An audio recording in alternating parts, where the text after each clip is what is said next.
Violin को आवाज देने वाली डॉक्टर श्रीमती एन राजम, पद्म विभूषण 2026। विद्या ददाति विनयं विनयाज्ञाति पात्रताम् पात्रपात्रमाम्। ज्ञान से विनय आता है, विनय से पात्रता, पात्रता से धन, धन से धर्म और धर्म से सच्चा सुख मिलता है। ये केवल एक श्लोक नहीं, ये एक स्त्री के पूरे जीवन की कहानी है। ज्ञान का पथ। एर्नाकुलम 1941 साधारण साधनों वाले एक परिवार में 3 वर्ष की एक बालिका को वायलिन मिला। उनके पिता विद्वान ए नारायण अय्यर से कर्नाटक संगीत की शिक्षा और आगे चलकर महान विद्वान मुसिरी सुब्रमण्या अय्यर का मार्गदर्शन मिला। 14 वर्ष की आयु में उन्होंने श्रीमती MS सुब्बुलक्ष्मी के साथ मंच साझा किया, लेकिन इस गौरव के साथ साथ उन्हें संगीत की कक्षाएं लेकर परिवार का सहारा भी बनना पड़ा। ज्ञान और अनुभव से विनय आता है।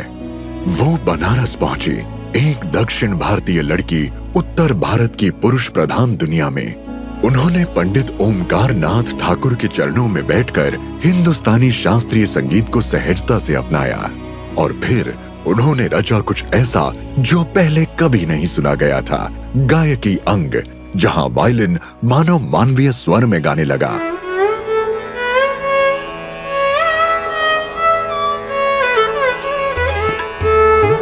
उन्होंने भारतीय शास्त्रीय संगीत को हमेशा के लिए बदल दिया।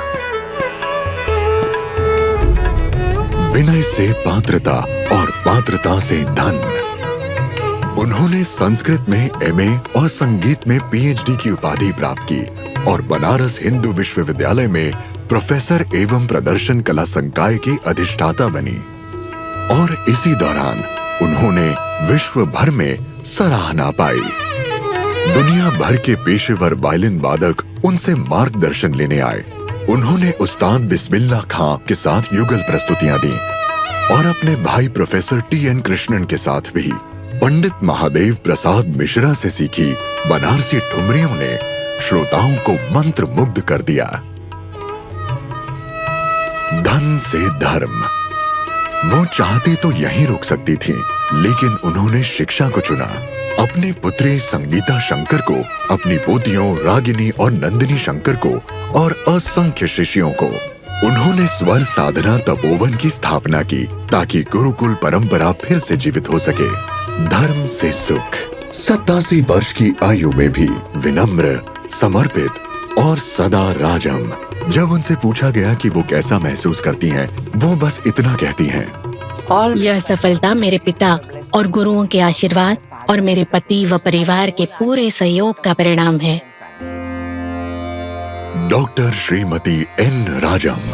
कोटि कोटि नमस्कार।